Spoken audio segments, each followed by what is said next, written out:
Music academy की banner तले आज रिकॉर्डिंग हो रहा बा। सभी अच्छा अच्छा कलाकार अपन अपन प्रतिभा दे के गईले।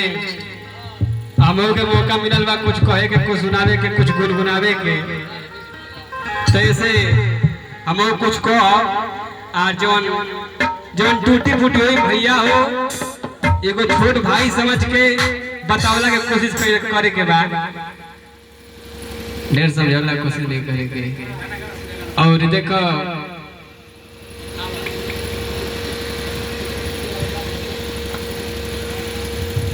एगो औरत समझावतिया कैसे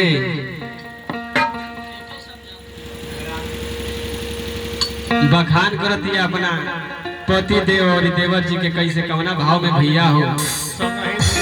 लेकिन उससे पहले वो मुक्ता के भाव लागी।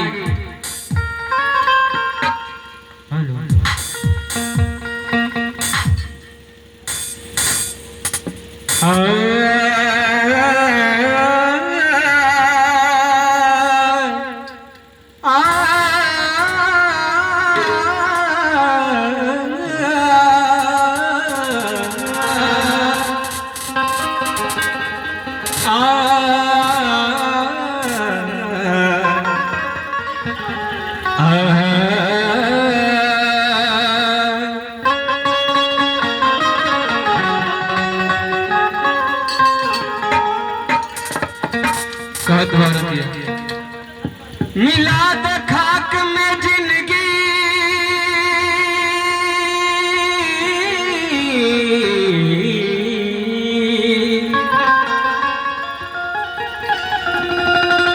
मिला दे खाक में जिंदगी जीवन मशहूर हो जाई।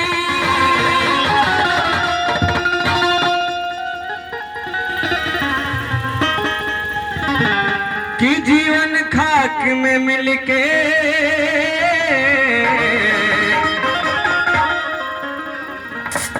गुले गुलजार हो जाई।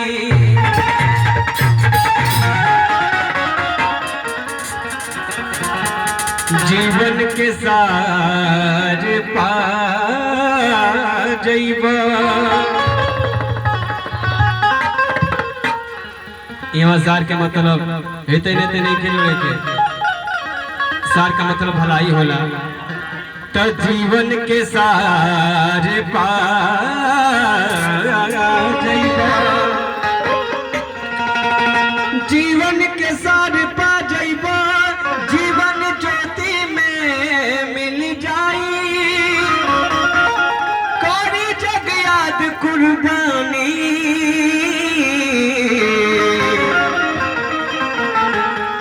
जमाना लोर ढरकाई।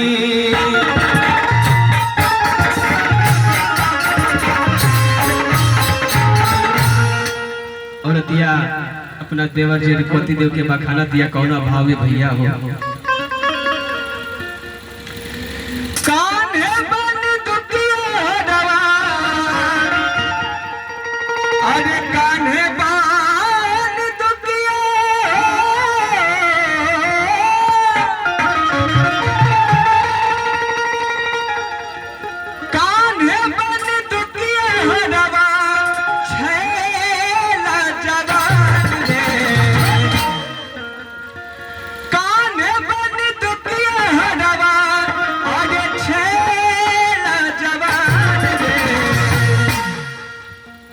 बलमा सिपहिया